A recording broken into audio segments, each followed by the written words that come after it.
मरकज़ी रुयत हिलाल कमेटी कर्नाटक का माहाना इजलास हुआ, जिसकी सदारत हज़रत अमीर शरीयत कर्नाटक दामद बरकातुहुम ने फरमाई।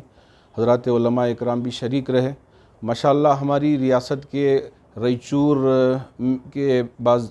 जगहों में और ऐसे ही गुलबर्गा शरीफ में रुयत आम हुई और तमिलनाडु में भी चाँद नज़र आया और